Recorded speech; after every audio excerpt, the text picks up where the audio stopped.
You are trying very hard. And that is exactly why nothing changes. It is not a lack of effort. It is that the effort itself has become the problem. There is a mechanism that most people have never seen because they were too busy trying to activate it. And when you stop trying to activate it, it starts to work. There is something that happens in the mind when it stops running. It is not meditation. It is not relaxation. It is something more precise than that.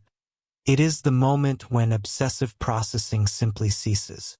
When the mind stops cataloging what is missing, measuring how much has not yet arrived, comparing what is with what should be. At that point, and only at that point, something different begins to operate. Most people have never reached it, not because it is difficult, but because they were trained, over the course of an entire life, to believe that whoever stops is losing, that whoever does not push is giving up, that inner silence is synonymous with defeat. But the mechanism works in reverse. And understanding that reversal is not a matter of belief. It is a matter of observation. Think about what happens when you try to remember someone's name. The harder you try, the more it slips away. The mind forces, sweeps through files, presses, and the name does not come. But 3 minutes later, when you were already thinking about something else, it appears. On its own. Without effort. As if the system needed the absence of pressure to access what was already there. That is not a metaphor. It is the actual structure of how certain mental processes work.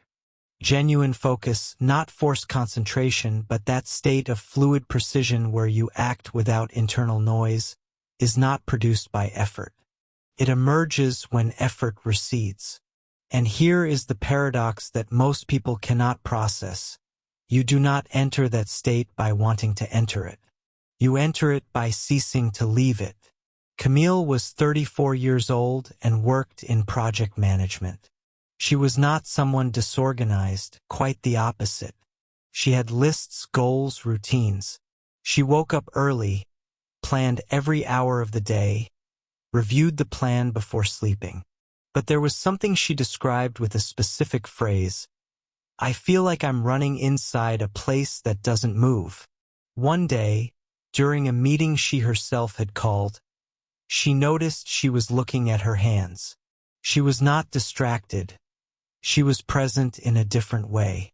Without the inner voice that usually commented on everything. Without the constant calculation of, am I doing well or badly? She was simply there.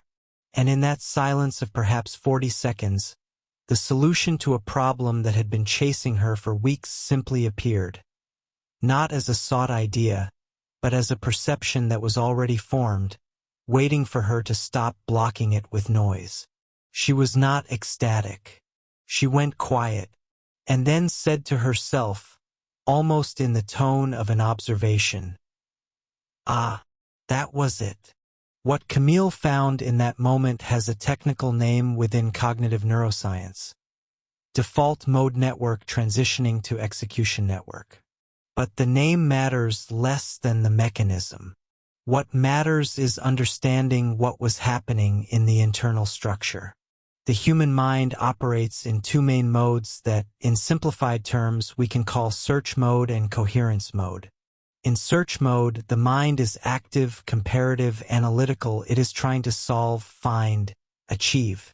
In coherence mode, it stops comparing and begins to integrate. It is in that second mode that real connections happen, where the dispersed pattern consolidates, where clear perception emerges. The problem is that most people live permanently in search mode. And search mode, when chronic, does not resolve, it fragments. It creates more layers of analysis on top of an analysis that was already not working. It is like adding more lines of code to a program with a logic error. You do not fix the bug. You simply hide it under more complexity. Now observe what this has to do with focus, not as discipline but as frequency. When we talk about training the brain to enter the frequency of focus, we are not talking about adding more techniques to the repertoire of someone who is already overloaded with techniques. We are talking about something structurally different, removing what prevents focus from emerging on its own. Because focus, in its most efficient form, is not an achievement. It is a baseline state. It is what remains when the noise stops. And here enters the central concept that Daniel has been investigating over recent years, not as theory, but as systematic observation of his own mental functioning. The neutral field, the 0 point of processing, the absence of active identity. The active identity is the set of narratives you carry about who you are, what you deserve, what is possible for someone like you, what tends to happen in your life. It is not an abstract concept. It is something that operates in real time at every moment, filtering what you perceive, what you prioritize, how you interpret what happens. And most of those narratives were formed without conscious choice. They were built through repetition, through accumulated experiences, through interpretations made in moments of low lucidity. They are patterns. And patterns, by definition, repeat. When you try to change reality without examining those patterns, you are using the same internal structure that produced what you want to change, to try to change what that structure produced. It is a closed circularity, and it explains why effort, alone, does not transform. It only runs the cycle faster. But the neutral field, the 0 point, is the place prior to patterns. It is the state in which the active identity temporarily suspends. It does not disappear, it is not destroyed. It simply stops operating as an automatic filter. And in that state, something changes in what you perceive. Not because the external reality changed, but because the perception system is no longer distorted by the weight of what you think you know about it. Think of it this way. If you have been wearing tinted glasses for so long that you forgot you are wearing them, everything you see will carry that color. And when someone says the sky is blue, you will agree because in your perception system the sky really does have that shade. But the distortion is not in the sky. It is in the lenses. The neutral field is the moment you take the glasses off. Not to see a true reality in any absolute sense, but to notice that there was a distortion you could not see, because it was operating in the very mechanism of vision. This has very specific practical consequences. When the mind is in chronic search mode with the active identity in full operation, it responds to the environment from established patterns. It sees opportunities that confirm what it already believes. It ignores signals that contradict the dominant narrative. It interprets ambiguities according to history, not according to the present. That is not weakness. It is neurological efficiency. The brain uses cognitive shortcuts to avoid having to process everything from scratch all the time. The problem is when those shortcuts become prisons. When what was useful yesterday becomes what blocks today. In the neutral field, those shortcuts are suspended. Perception becomes more open. And when perception changes, what you notice changes. What you notice changes what you do. And what you do changes what happens. It is not magic. It is logical sequence. Now the practical question. How does the brain enter that state? And here is where most approaches fail, because they try to create a method for accessing a state that only appears when you stop trying to access it. It is like trying to fall asleep by force of will. The attempt itself sabotages the result. But that does not mean there is nothing to do. It means that what there is to do is structurally different from what you imagine. The first movement is not one of addition. It is one of subtraction. You do not need to learn a new technique. You need to stop feeding what prevents the state from emerging. And what prevents it is, almost always, the same thing. the continuous judgment of the present moment in relation to what it should be. Observe how your mind operates on a typical day. At every moment, it is comparing, is this going well or badly? Am I ahead or behind? Will this work out or not? That continuous judgment is the noise. It does not resolve anything. It only spends the cognitive capacity that could be available for real focus. The absolute silence that the neutral field represents is not the absence of thought. It is the absence of judgment about thought. There is a fundamental difference between the two.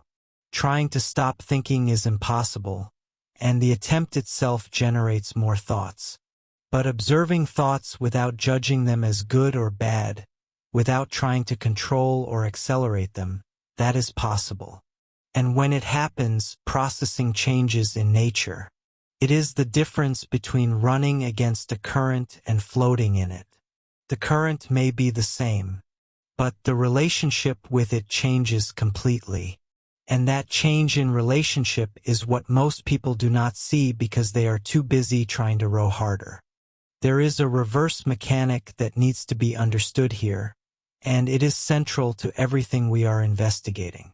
Most people believe that the internal state is a consequence of external reality, that you feel good when things are going well, that focus appears when conditions are favorable, that mental clarity emerges after problems are resolved. But systematic observation suggests the opposite. The internal state precedes the perception of reality. Not in the mystical sense that you create what you feel, that is too imprecise. In the technical sense that the perceptual filter determines what you register as real, relevant, and possible. Two nervous systems in completely different states, exposed to the same environment, do not perceive the same thing. That is not philosophy. It is physiology. And if the internal state precedes perception, and perception precedes action, and action precedes results, then changing the internal state is not a detail of the process. It is the point of entry. What prevents people from accepting this is not lack of intelligence. It is an identity pattern that was built on the idea that effort is virtue, that whoever tries hardest deserves most, that stopping is weakness. That pattern is real, and it was useful in many contexts, but it creates a specific blind spot, the possibility that certain results only appear when effort recedes. Not all. There are things that require direct action, work, persistence. That is true. But there is a category of transformation, especially those involving perception, creativity, relationships, decision-making under uncertainty, where excess effort is literally the obstacle, where the mind that stops pressing finds what the pressing mind would never find. And that category is exactly where most people are stuck. There is a phenomenon that Daniel calls internally coherence as trigger. It is when the internal state reaches a degree of consistency such that the actions that emerge from it carry a different quality. Not necessarily more volume, but more precision, more alignment between intention, perception, and execution. It is the difference between pushing a door that is locked and simply turning the handle of a door that was open the entire time. The effort was not wrong, but it was being applied in the wrong place. And the reason it was applied in the wrong place is that the internal state did not allow for seeing the right place. That is coherence. When the internal state and what is perceived as possible are aligned in such a way that action becomes natural, almost inevitable. There is a point in this investigation that many people resist, and the resistance itself is revealing. When you begin to understand that the internal state precedes results, the immediate impulse is, then I will force a positive internal state. I will convince myself I am fine. I will repeat affirmations. I will perform the frequency I want to reach. But that is the same pattern in new packaging. It is effort disguised as acceptance. It is control trying to imitate surrender. And the nervous system, which is far more sophisticated than any conscious narrative, perceives the difference. You cannot fake the neutral field, not because it is technically impossible, but because faking is still an operation of the active identity. It is still the mind trying to control what should emerge. The difference between genuinely being present in the neutral field and performing presence is the difference between there being no one trying and someone trying very well. And the result is different. What Daniel observed over years of investigating his own mental functioning is that access to the neutral field, to the absence of active identity, does not happen through technique. It happens through understanding.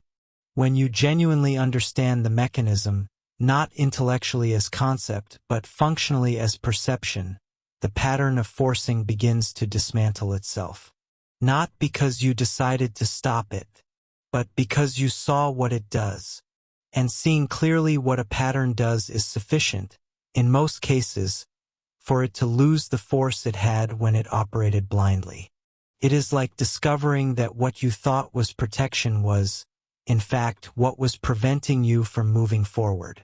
You do not need to fight the pattern. You only need to see it clearly. The rest happens with far less effort than you would expect. This has an implication worth naming directly. Real transformation does not usually look like transformation while it is happening. It does not have the emotional structure of a dramatic turning point. It does not carry the flavor of rewarded effort. It happens quietly, like something that settled in the place where there was tension, like when a headache goes away and you realize only then how present it had been. Many people who went through significant changes in their perception and in the results they produced described the moment with similar phrases. It wasn't a big moment. It was more like, I stopped doing that thing. And then it got simpler. Simple does not mean easy. It means without unnecessary noise. It means with less friction between the internal state and what reality demands. There is a distinction that needs to be made here, because it is frequently misunderstood. The neutral field, the 0 point, the absence of active identity is not passivity. It is not disengagement. It is not an elaborate form of doing nothing. It is precisely the opposite.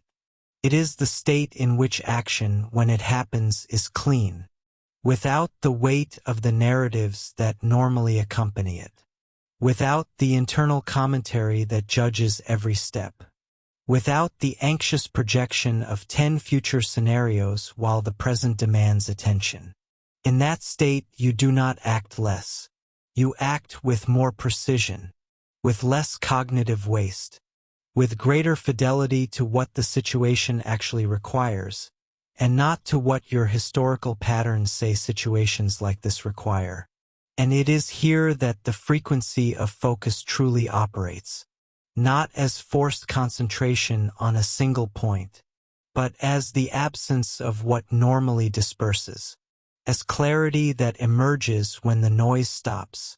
Reality responds to coherence, not because there is a mystical force that grants wishes to silent minds, but because a mind in a state of coherence perceives, acts, and interprets differently from a mind in a state of fragmentation, and perceiving, acting, and interpreting differently produces different results. It is a causal sequence. It is not a supernatural phenomenon. It is mechanics.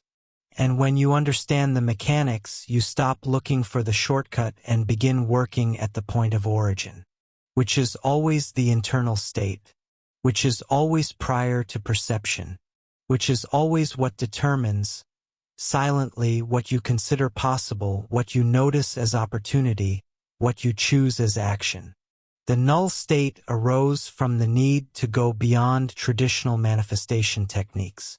It was created to help you understand and sustain that internal point of neutrality where effort disappears and reality begins to respond coherently. More than learning something new, it is a process of dismantling the identity that forces, allowing change to happen through alignment and not through tension. For those who feel it makes sense, who want to continue this investigation in a more structured way, the link is in the pinned comment. It is not mandatory. It is for those who recognize in what was said here the beginning of an investigation worth continuing. If something in this reasoning resonated not as emotion but as recognition, Daniel has a simple invitation. Leave your name in the comments and one word, just one. The word that describes the internal state you want to sustain. Can be focus, can be silence, can be neutrality, can be coherence, can be surrender. One word is enough, because one word spoken with clarity is already different from 1,000 words spoken with noise.